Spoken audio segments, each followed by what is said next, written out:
Good afternoon, everyone. I want to thank everyone for showing up and listening to our presentation tonight and our panelists. My name is Dr. Jay Coleman, and I'm going to talk to you a little bit about what we do in our organization. So, the organization is sponsoring this. We call ourselves the Social Innovators for Americans Association, also SIAA is kind of the way we abbreviate it.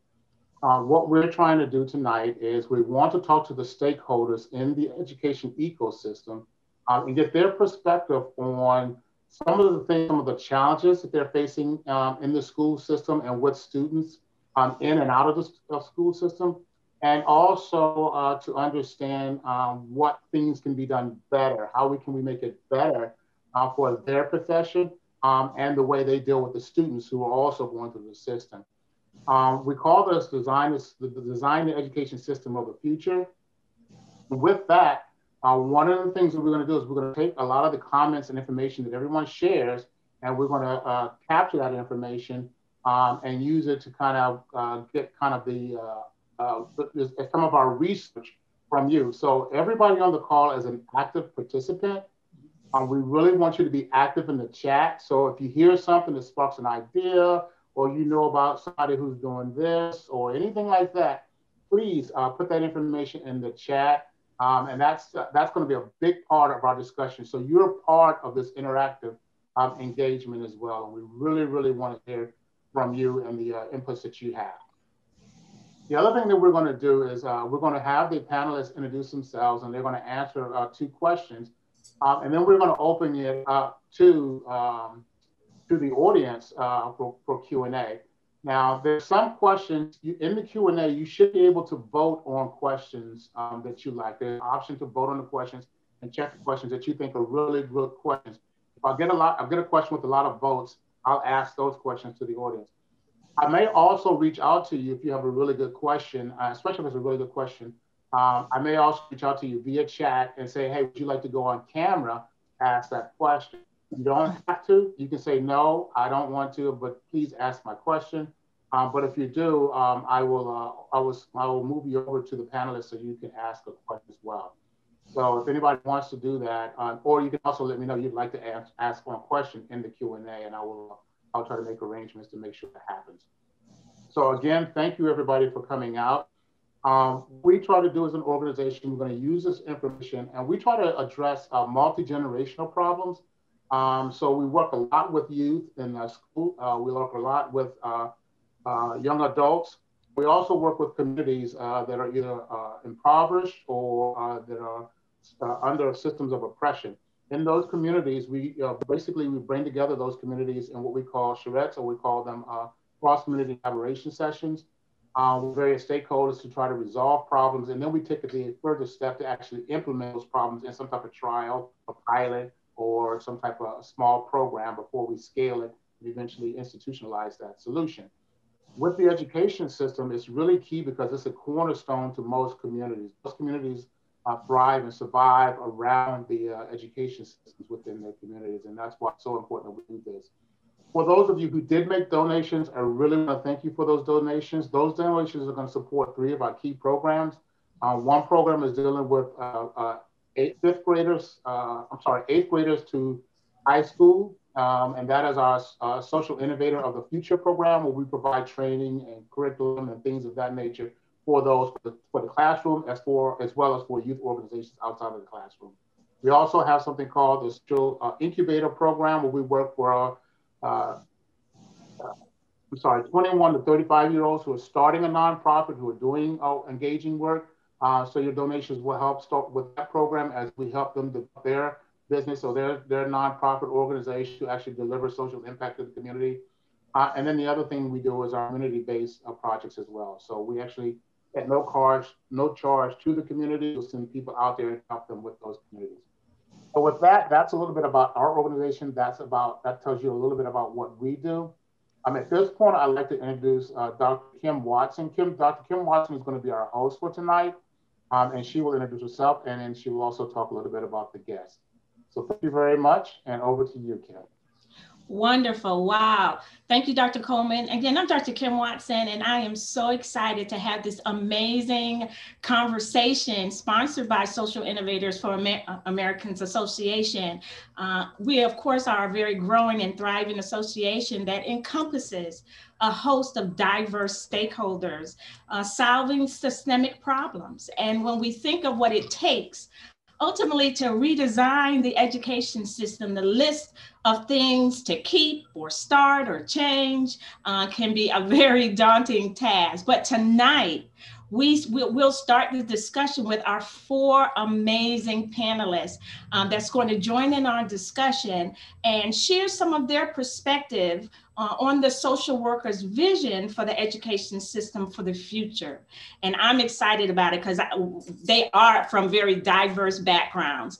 I'm going to take just a few minutes to introduce them, and then we're going to jump right into the questions because I know we have a very limited amount of time, and then we're going to do some Q&A, and we just want to make sure that we can answer as many questions as possible as they come through our chat session. So let me start with Ms. Anita Inman. She serves on the Montgomery County Truancy Board, and she works on treatment teams with schools, behavioral and mental health services, residential programs, and implementing and overseeing youth programs for the Housing Authority. We're so glad that you're joining us today, Anita.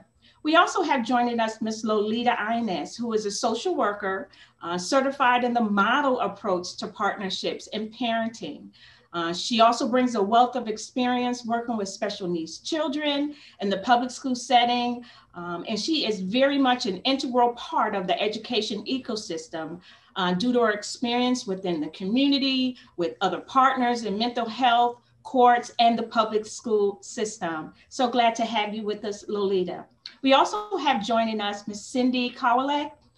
She has more than 22 years experience in the education profession and 9 years in social services. She brings a very unique perspective as well to the table using what we call the third ear and the third eye. I'm going to be looking forward to hearing a little more about that as well, which leads her clients to uncover the real truths behind their student retention problems.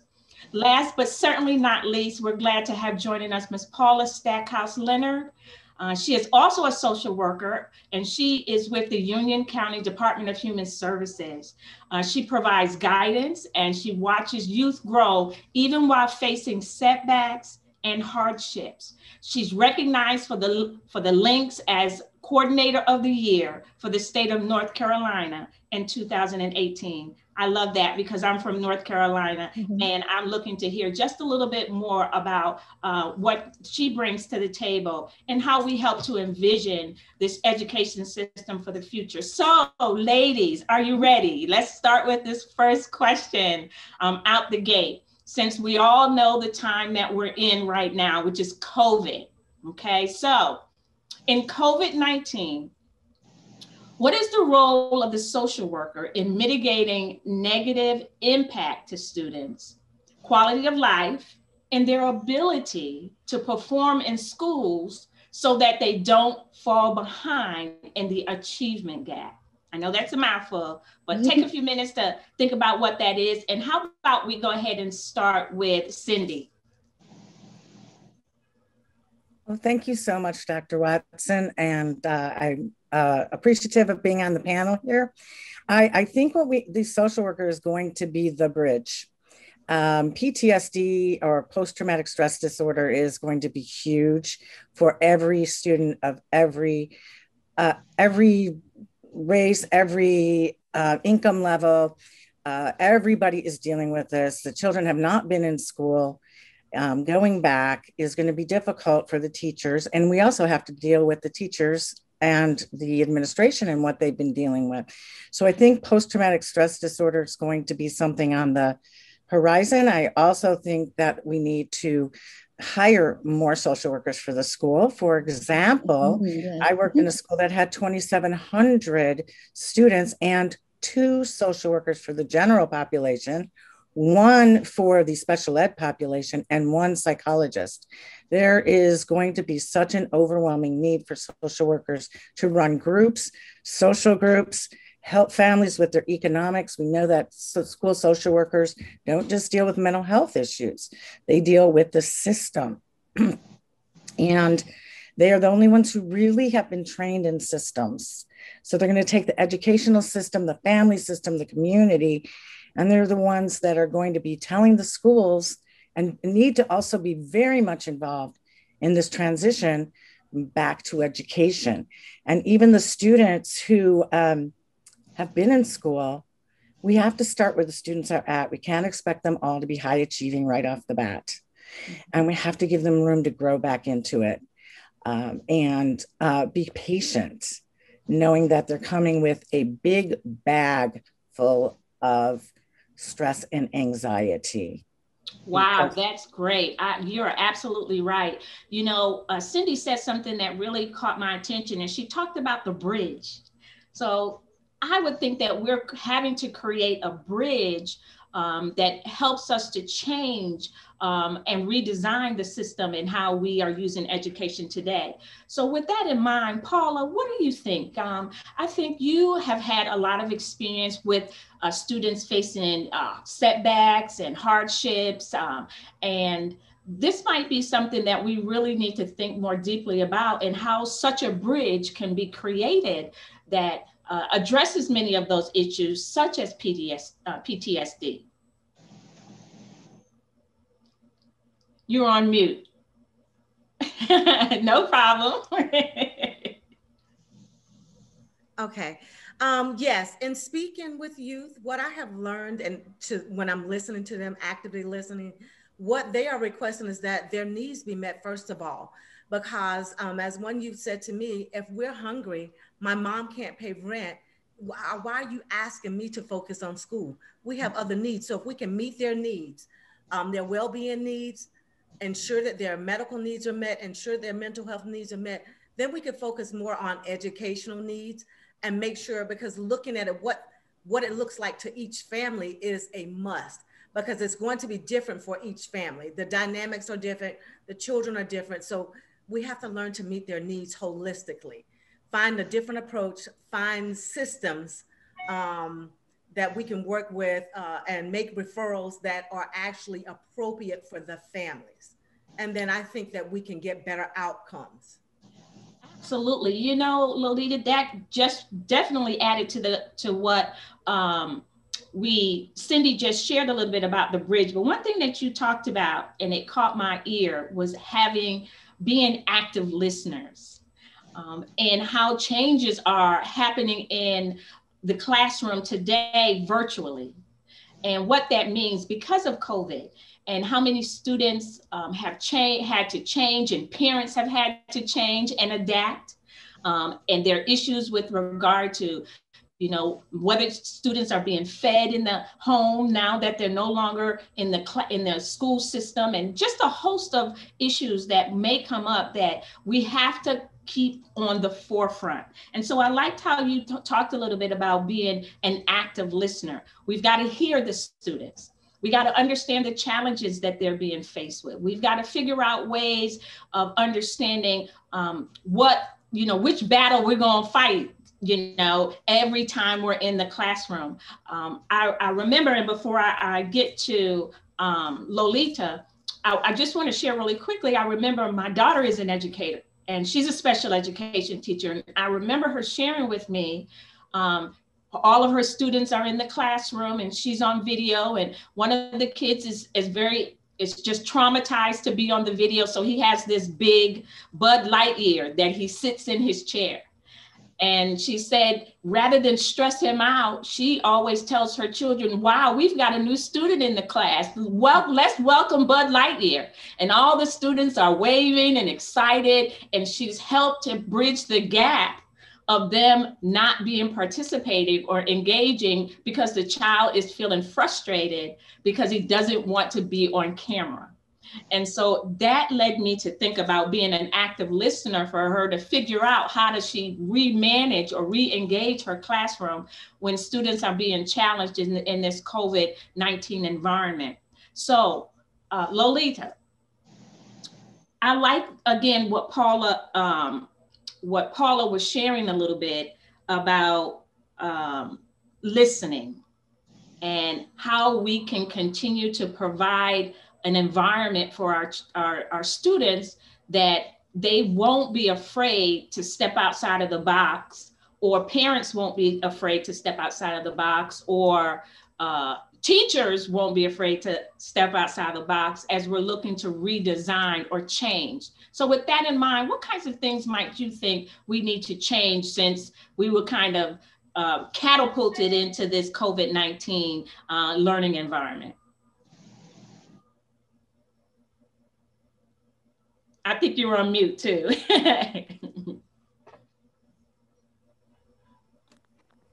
Hello, everyone.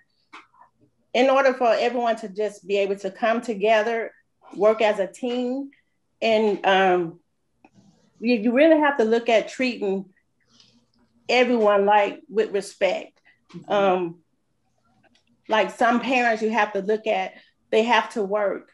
And so with the pandemic going on, people had to really just throw something. I'm not going to really just say throw something together, but you really just had to think, because parents had to work. How are my children going to be educated if I have to stay home, which a lot of parents had to stay home, make provisions to stay home, to take care of their kids, to make sure they're logging on. But a lot of kids didn't have that opportunity to have their parents to be home with them. And so it's still a challenge for children to be able to log in. They may log in, but they may not stay logged in. They may not be doing their assignments. So it's gonna take that. And basically it's social workers that are calling, trying to get in contact with parents to see why their children are not logging in. And I think going into it, you're gonna have to make sure the communication is open, update contact information, because if you're trying to contact somebody, in my profession as a social worker, numbers are not updated. Right. People change their number all the time. So it's going to have better communication, trying to make sure more programs to be able to help kids, because a lot of daycares open up to take older kids that should not be in daycare. They taking them in to try to help the parents so the parents can be able to work. But daycares are not trained to work, to teach children, and they're not trained to work with all different type of behaviors that teachers are able to work with in the school setting. So I think a lot of people are just going to have to be trained to do a whole lot of different things that they're not normally used to being able to do.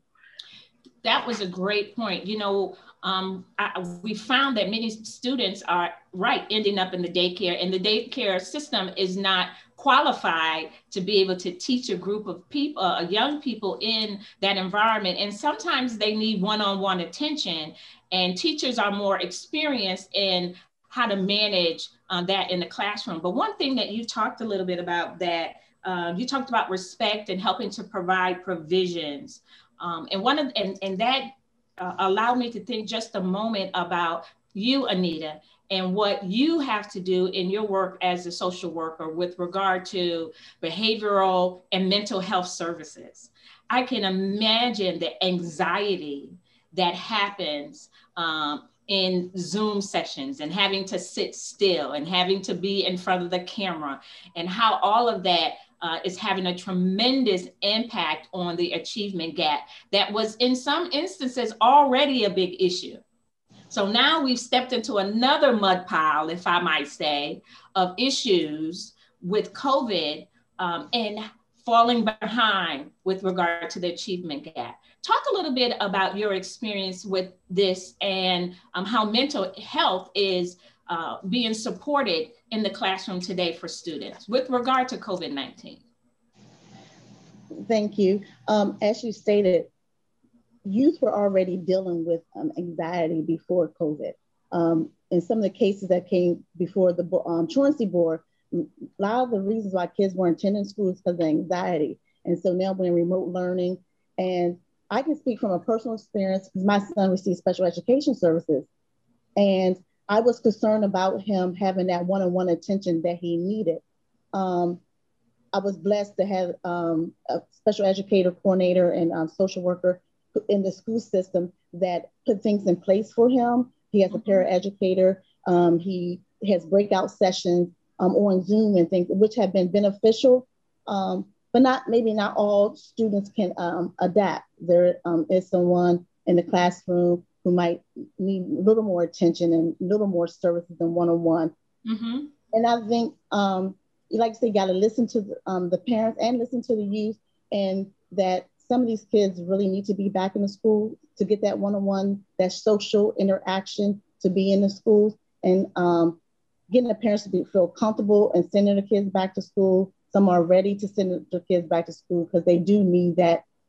Teachers are specialized in that services, and then social workers are specialized in connecting them to the services they need to help their children to be successful in the school. So yes, the anxiety is going to be there. I think it's going to be tenfold. I mean, there's statistics showing that the calls into the crisis center where families and parents are calling because of the support system, support that they need in helping their kids to navigate this remote learning, to deal with anxiety. I know a parent whose child attended the magnet school, but due to working remotely, senior year, all Fs. And so she had to reach out to the school, and in her profession, this is what she does, but she had to reach out to the other professionals and work together as a team to get things in place for her child to get back on track. Because this is a senior year. Yes, yeah. You know, I think there's a serious inclination for us to understand how much this severely impacts students, families as a whole, if I might say, because the dynamics have changed so significantly that many just don't know how to maneuver this new system of learning. And many of the systemic changes that were already existing in our school systems, we have to redefine, and we have to redesign, and we have to replan. So with that said, my next question to you would be, to all of our panelists, if you could change, reimagine, or improve the education ecosystem to help poor or marginalized students perform better in school and ultimately life, of course, what would the social education ecosystem look like to you? How can you imagine some of the things? And with that, I'm going to start again with you, Cindy, because I want to hear a little bit about that third eye and that third ear that may be able to contribute to that change happening, or that reimagining or improvement in the education ecosystem today. Thank you so much. Well, the third ear and the third eye means what you don't really hear and what you don't see. So people say things, but there's things underneath it. You see the person sitting there, but how are they sitting with their family? Are the kids in between the parents? What does that tell you? Different things like that. And we have to do that in the schools too. I would always say, why is that administrator doing this? Why? I'm looking at this, but what does that mean?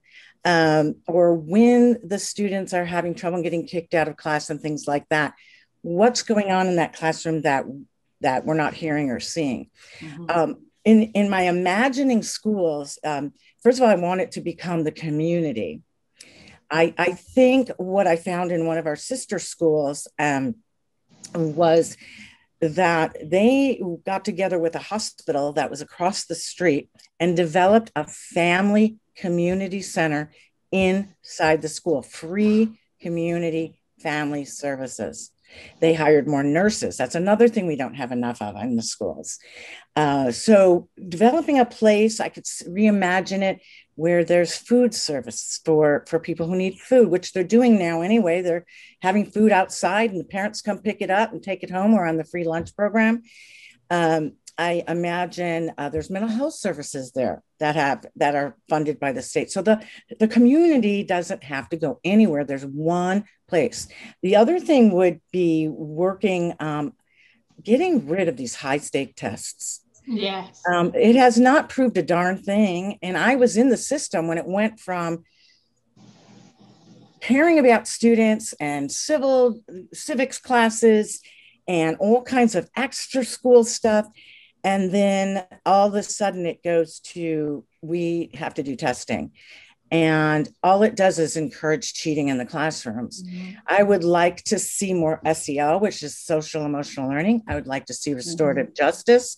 I would like to see the administrators get kind of out of the way and let the social workers develop the programs along with the counselors in the school, and not throw programs at teachers without much background in the program. They did that with cooperative learning, and the teachers had no idea, and differentiated instruction, you know, and really to make it more of a team family atmosphere. I think teachers and teaching schools need to educate for a whole semester in classroom management, because that is where we're seeing a lot of students get kicked out of school, and then we see them on the streets, and then we see them ending up in prison. That's some good points there. I like what you've shared a little bit. And just to build on what Cindy said, Paula, it made me think about, she shared something with regard to a sense of community, right? A sense of community. And I took from that having to meet a multiplicity of needs in the family.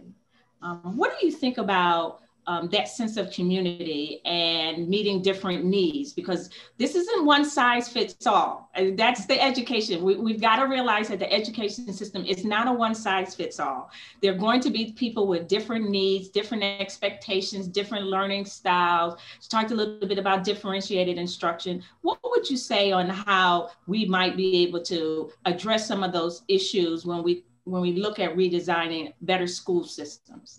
Well, I'd like to start with empowerment with the family, start off with encouraging the parents to be empowered to become more involved, even when they feel that they don't have the skills, that we could teach them skill sets along with their children. And then that way they could grow together and actually change those outcomes, build different foundations so that the children could actually have some leadership also along with the parents, and they're growing together. Because with that community and that involvement, and we empower them, we have to give them the tools so that they can build. Because if they don't have the tools, we're going to have the same systems over and over and over again. It can look different, be different. I like what Cindy was stating about, you know, how having that community there. What does that community look like if we have them doing gardening, growing herbs, selling them to local community partnerships with restaurants, things of that nature, even teaching them electrical skills, just different things. And that's older youth, because that's who I work with. But doing things like that, that will help them, because North Carolina bases on 7 outcomes so that they can get the education, their mental health, well-being, having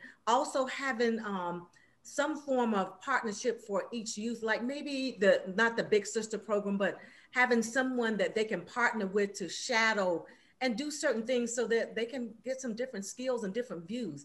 Because if you don't see it, do you believe it? You know, I like that. Can you achieve it? I like that. You know, you talked a little bit about helping them to do different things in the classroom outside of reading, writing, math, and the room, you know, and doing things like gardening or, you know, climate, or helping them to understand how to, you know, supply food and create different learning environments, and using that to as a mode for comprehension. Because we talked a little bit about standardized testing, eliminating standardized testing and using different methods of learning in order to engage students. So I could see that as part of the redesign of our future. And so Anita, with that said, what would you think about this sense of how social workers will have a tremendous impact on our community? And then we're going to go real quickly over to Lolita, and then it's about 7 o'clock, and we're going to take a few more questions from those that in our audience. So if you could just kind of talk a little bit about that, and then what did I say, Lolita, and then Anita, just add to that at the end. Thank you. The question was, how do I think social workers would? How social workers would help students to perform better in the schools and ultimately in life using these different methodologies of learning instead of the traditional learning when it comes to standardized tests and memorization and a little bit of a mix of a host of other things. I agree with Cindy, the social and emotional aspect. I think that it's more of that now than traditional education that we're used to. I just keep going back to these truancy board cases, case after case after case, when we're bringing the family in and the students. And like you said, you see one thing, but you're like, what's really going on? And you see so many of them dealing with a lot of issues. And you really have to work on the social and emotional. And I think if we can get past that, you might start to see some achievement in the academics in the classroom and where the behavior is not there. There's a purpose behind every behavior. And so we can teach kids how to manage their emotions and build off of that. I think we'll start to see some change and maybe some, the achievement gap will close. Absolutely. Thanks so much. And Anita, how would you add to this conversation about, the poor or marginalized students and helping them to perform better in the classroom? For me, I'm a firm believer that everyone is able to learn no matter what your learning capability is. In working with the special needs kids, everyone can't read, but if you put pictures together and ask the child something, put this in order, that child may be able to learn that way. So like Ms. Cindy said earlier, take away all these testing that they have. Some people can't test well. Some people, you can read to them. They may be able to answer your questions from you reading to them. So you have to work with people where they're at, not just put in front of them a test. In one of my experiences of attending an IEP meeting, we all knew that the child was not on grade level, but so they worked with the child at a certain level, but when it came time to testing, they put this test before the child. So if the child was working on 1 + 1 = 2, why are you gonna give them a test that was 7 × 7 and they don't know how to do that? So I told them, so y'all setting her up for failure, because she don't know what this test is gonna be about. So if the system would start trying to work with kids on their level, test them on the level that they're on, and not test them where we know that they won't never be able to achieve. So work with kids, work with families, because as someone said earlier, parents sometimes don't know. So if a teacher sends home an assignment for a child to do, if that parent is not educated enough to do the work, well, I can say some of the work that my children have brought home, I was like, whoa, I couldn't do it. But if you send, if you send some help educate the parents at home, communicate with them more, open. It needs to be open communication. Absolutely. I think that's you've added to that, made me think of that old show, Are You Smarter Than an 8th Grader? Because parents are having to relearn and understand the new dynamics that are happening in the education system today. And you all have provided some great information and feedback as social workers, because you have a very important role in our school system, and your perspective will ultimately help us to change how we see education and how our students are going to be impacted in the future. Well, it's about 7:04. We're running just a few minutes late, and I want to give Dr. Coleman a moment to allow us to open up this conversation to those that might have some questions. So Dr. Coleman, what do we have coming up next? So right now we don't have any questions. So I'd really like to encourage everybody on the call to please share some of you may have missed the beginning when we talked about sharing your ideas, your comments, your views and opinions in the chat. Also, if you have any questions, share those in the Q&A. They're both at the bottom of your screen if you're on Zoom. You'll see participants, Q&A, polls, and chat. So chat to share your ideas, Q&A to ask any questions. So we really encourage you to do that. What we really value is the input from the audience. So we hope you guys will do that. Well, we have a couple of other questions, Dr. Coleman, if we don't have any from our audience right now. Are there any in the chat? No questions in our chat? No questions in the chat at this moment, and no questions in the Q&A, but hopefully people will start to do that, populate those now. Well, for some reason, I have a question. I see a question. Yes, in our Q&A from a Trish Keller. You did, thank you. Did you see that one? I just saw it now. Somebody else. Okay. Do you want to go ahead and introduce that? So Trish Keller asked, what are the obstacles you see in getting SEL into the schools and to the teachers trained in SEL?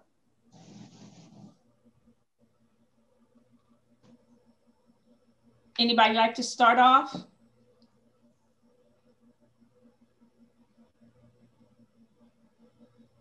I will.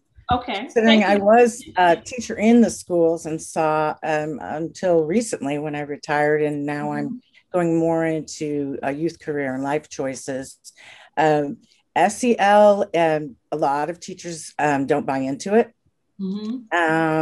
They are, especially in the concrete academic areas such as math and maybe science, and I'm not putting down math and science people, it's just their focus is different. It's hard to think about SEL in those academic areas, whereas like in English you can express more.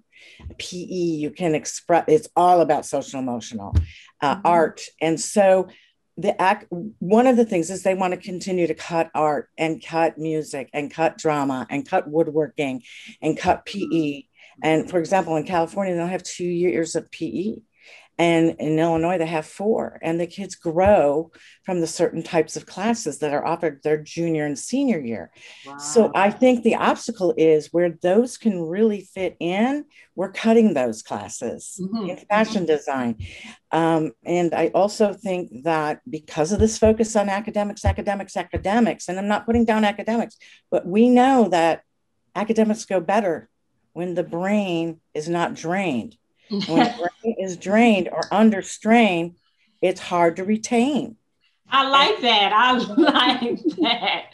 Wow, that's great. I mean, you are absolutely right about us ensuring that we don't drain the brains of our students, and when we recognize when they look like deer in headlights, and how can we shift and create a balance that they are feeling motivated and encouraged and engaged with, again, differentiated learning that happens in the classroom. So Cindy, that was a great thought. So let me see, Paula, so we're just talking, if you want to add to Trisha's question about the obstacles and into the schools and how do we help to get teachers trained, what do you think about that? First of all, a teacher must be willing to learn and to also know their student, because one size does not fit all. And what I've observed is that when a child is transferred to a new school, not because of their choice, that child has to come in, go into a new program. We don't have the classes you were taking at your last school, and they're not very user-friendly. The child is forced into a different level of education. They've already lost their community and a portion of their family, and their needs are not being met. They're told what to do, how to do it, when they cannot do it. They cannot function in that arena. So I found that is very difficult. And students, they can't meet the challenge. So what they do is they start having the behaviors. So their educational goals are not being met. They're not engaging at all. They just want out. Wow. So I think as educators, we have to, as Cindy said, we need to retrain, they need to retrain how they think, pay attention to cues, what makes this child appear to be uncomfortable, have some conversations, a social worker, refer that child to the social worker.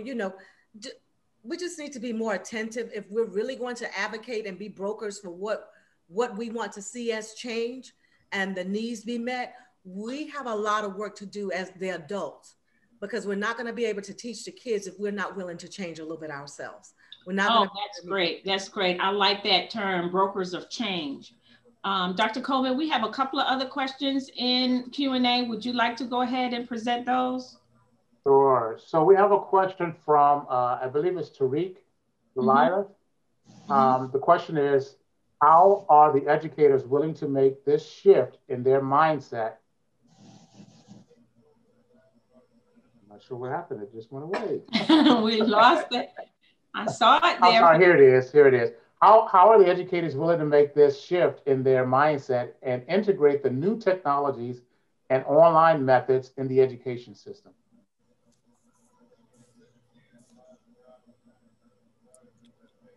Lolita, would you like to start with that? Maybe do you have a response to that question? I will respond to that. Some educators have not been willing to make that shift, and they have resigned from their teaching position because they're not willing to make that change of being updated with the technology of having virtual school. But it's a challenge for teachers, all educators. Well, it's been a challenge for everybody to do virtual learning. Only thing I can say is just ask questions, try to get training on it, because when the pandemic started, it was a challenge for everyone to go to doing work on Zoom, being virtual. So you just have to take the challenge and try to do the best that you can to learn how to work with the technology. That's a good point. You know, Anita, we've just been talking about having a change mindset. That was one of the questions, having a change mindset and being able to, another question that kind of came out of that is the new technologies and the online methods that are being used today. How can that change mindset better support our students and teachers to change their model of learning? I think if the educators have a change mindset, then you'll see the mindset change with the students. It's like the buy-in, and if we're all on the same page, then you'll see the change. We have to change our mindset. We can't be afraid of the new technology. And you gotta be, if you need the help or the training, be open and say, I need the help and the training so that we can get these students educated using technology. Great, great.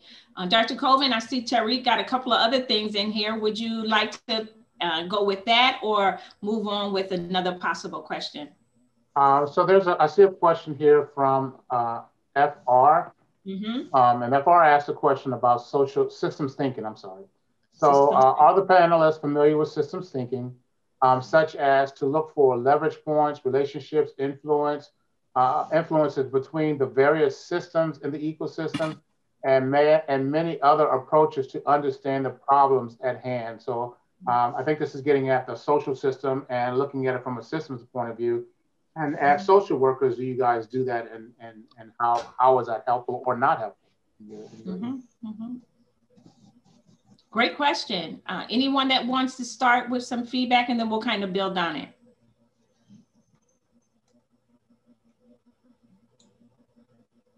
You talked a little bit about systems thinking. Cindy, what do you think? Systems thinking and using those various leverage points in, student relationships, parent, teacher, and those influences that ultimately impact that ecosystem, the educational ecosystem.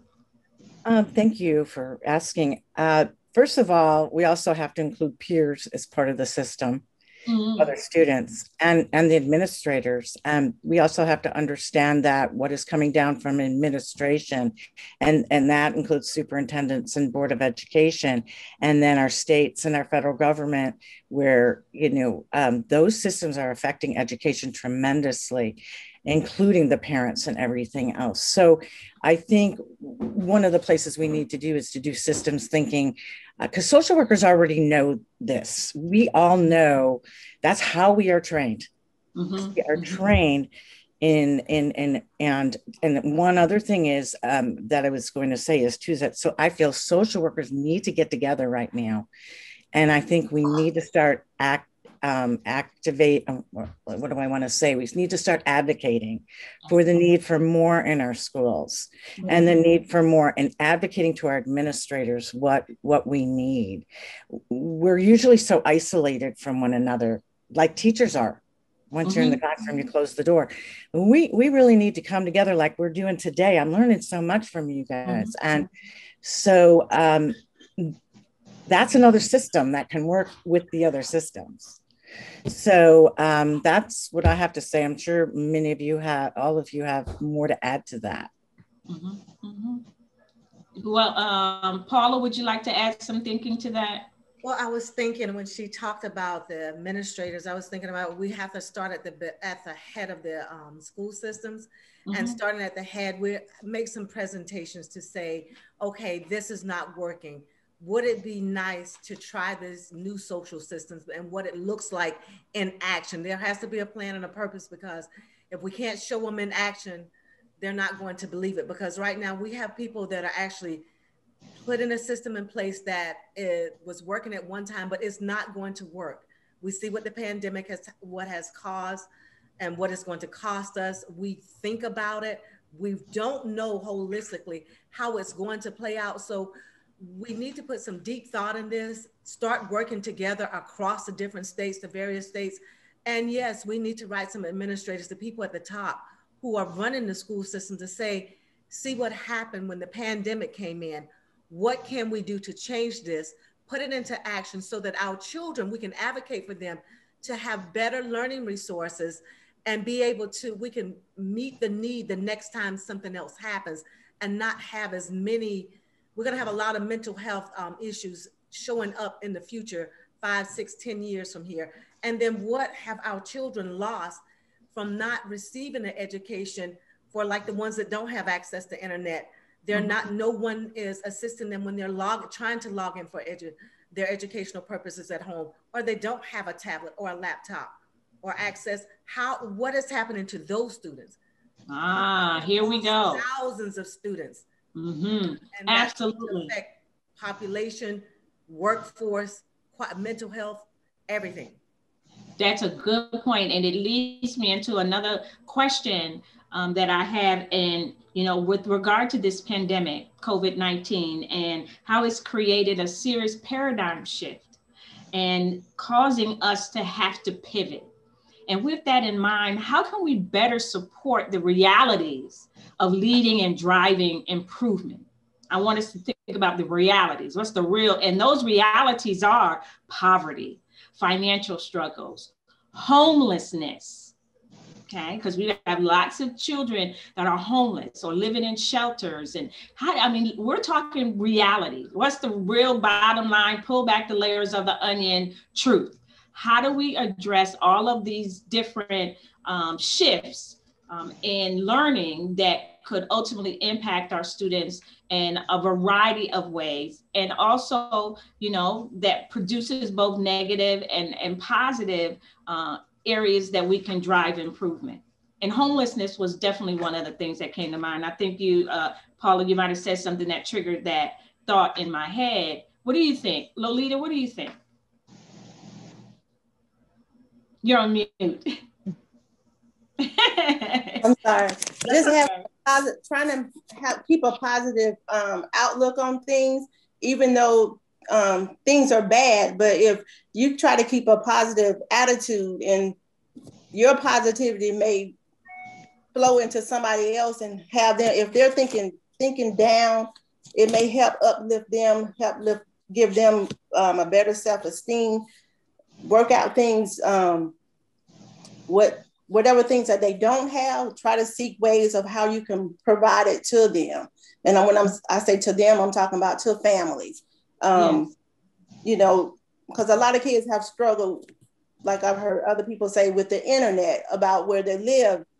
They can't get on, can't stay connected, and then they've had, like here in North Carolina, they've had certain areas where they have the Wi-Fi bus, but you got to be able to get to the Wi-Fi bus, and some kids have not been able to get to the Wi-Fi, or you have a slow internet working in your house. So we got to come together and try to figure out how we can make things better for the kids, so they won't feel so down, to uplift their spirits.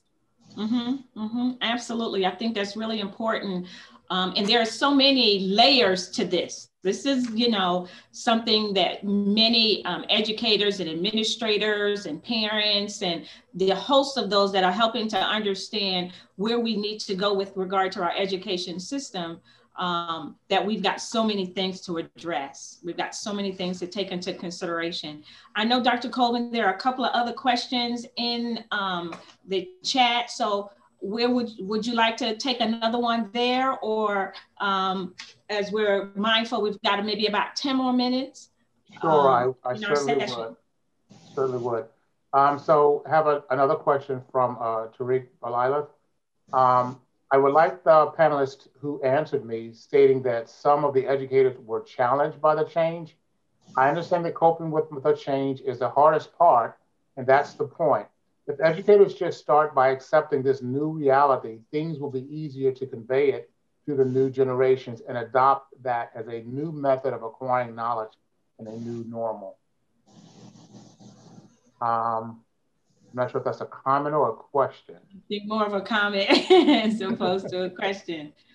Yeah. But I think he has another question in there. Yeah. If we want to continue our education mission, are we really willing to make the necessary amendments in the system to carry on the continued education for the next generation?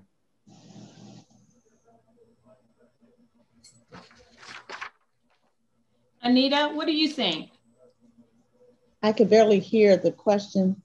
Oh, okay. I'll repeat the question. The question was, if we continue our education mission, are we really willing to make the necessary amendments in the system to carry on and continue educating the next generations? Well, I like to believe that we are willing to make the change to the system. It's needed. We're going to have to analyze the systems and make the necessary change in order to continue to educate the next generation. If we don't, we're going to fail our students. Yeah, I think that's absolutely right. We're going to fail in some sense of the word. And so I think it's important that we understand how much shifting is going to have to take place in building the future of our education system. A lot of shared perspectives, a lot of feedback, a lot of collaboration, a lot of networking, a lot of partnerships, a lot of conversations. This isn't, again, not a one size fits all. We're going to find that there's a lot that has to happen in order for us to support a very diverse student population. So we've got, let's see, is there another question in the chat? Dr. Watson, I just wanted to address the gentleman who asked about the training of teachers. And then I want to make this one point is having been a teacher for a long time and been quote unquote bashed as a teacher, teachers have been seen as the pariahs and the bottom feeders and the cause of the problems. And so now we've been under, terrible evaluation systems that just, so I want to point out that, again, it starts at the top too. And Paula brought that about. And the training of social, emotional, and social change has to also change, because when I would start the school year, we would be trained in differentiated instruction or social, emotional, and then it's forgotten. Okay, you got 2 days of training. See y'all later. Right? Where to go? Figure it out. Okay, it's up on a wall. Go read about it. There has to be continued support and training, and time has to be given for that. So if a group of teachers in a department take, or everybody that starts with the last name of L, you're going to take this class today and we're going to get you subs and we're going to pay for it. And you're going to have an 8-hour day. And then we're going to come back in the spring and do it again. This constant little bit or something. And also compensating teachers for doing it, for taking extra time to learn this or to go back to school. So I think that's how the training, it needs to be continued. And I think the administration needs to support it. And I think after this, I think COVID has opened up a rift that we can jump in, ladies and gentlemen out there that are social workers, we got to jump in with 2 feet. We have an opportunity to do the biggest amount of change we've ever done. I really believe that. Absolutely. I'm such an advocate for change and learning how to appreciate the power of change. And, you know, with that said, and with all of you have added to our discussion tonight is being able to hear it, learn it, hear it again, and then do it. Because this COVID-19 has opened up, in some senses, Pandora's box of all the different things that we need to consider in helping our students to move forward, not fall back, but move forward and be ready to adjust to the changes that need to happen in order to further encourage our students in addressing higher achievement and higher achievement standards and goals. So I'm excited about what this conversation continues to look like. And for all of you that have contributed significantly as social workers, meeting so many different needs of our students as we've moved ahead in helping them in every area of their lives. So this new models, different models, new aspects around change, being an advocate, change agents. Many of our teachers are having to be change agents and move beyond, you know, quizzes and tests and standardized tests and be able to utilize different aspects of learning in the classroom. So we're really excited about what that looks like. And I'm going to use that term a little bit. I forget who used it. Maybe it was Paula that talked about brokers of change. We all have to become brokers of change and what that looks like for us moving forward. So Dr. Coleman, we're about 7:27. I want to be very cognizant of our time. For us and as well as our panelists that have done an absolutely phenomenal job and have just provided great insight and been very encouraging about where we could possibly look forward to improving our education ecosystem as we drive change and reimagine what needs to happen in that system. Well, thank you guys for sharing that. So just for everybody on the call, there are a couple of options for us. You will receive a email for those who register. You will see an email that has a lot of links where we can continue this discussion. On our LinkedIn page and on our Facebook page, there are opportunities where you can post your ideas and your thoughts about some of the things you've heard, or if you didn't get a chance to put them in the chat. So I really look forward to that. As I said, this is a public forum, so getting your inputs, your ideas, your suggestions is what's most important to us. And also the panelists having the opportunity to share their ideas and hopefully spark new ideas for you. So I really appreciate that. As far as questions in the Q&A, there aren't any more questions in the Q&A at this, wait a minute. I take that back. Somebody just put one in there. So we'll do this one last question, and I think we probably want to wrap it up here. What would you suggest we do as community members to advocate for our children's education system? Well, I remember someone talked about community. I think it was Cindy that talked about community and partnerships. And many of you as social workers are already have talked a little bit about that. So that last question, what would you suggest we do as community members to advocate for our children's educational system? Anybody can jump right in.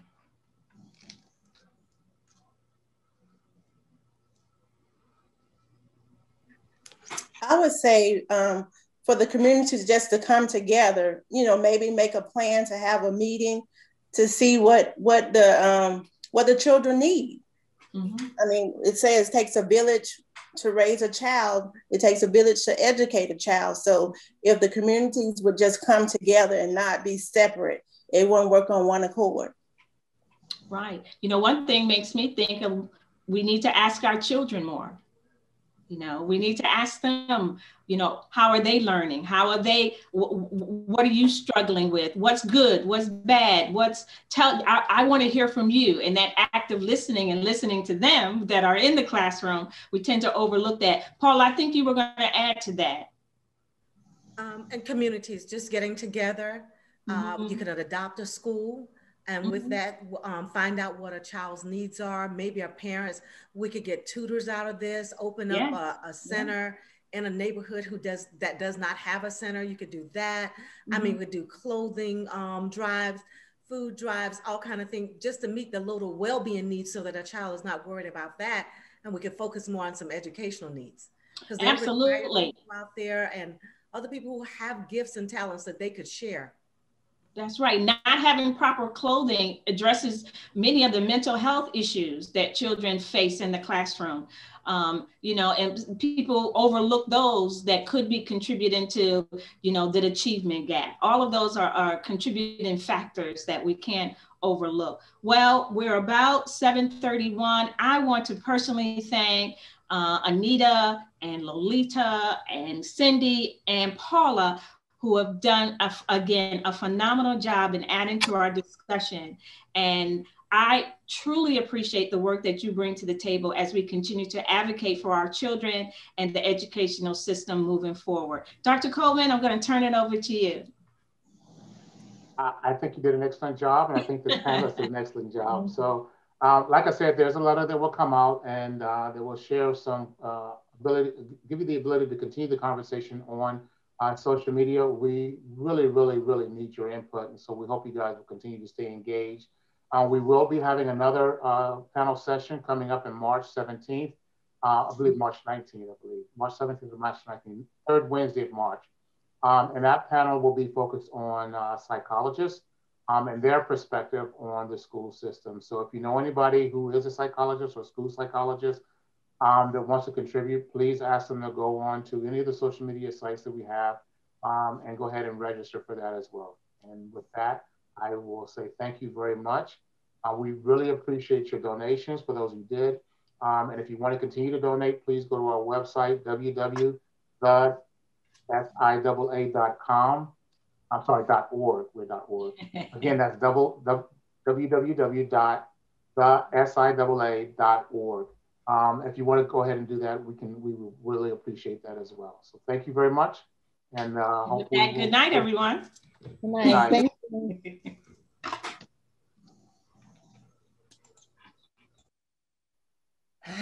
Take a deep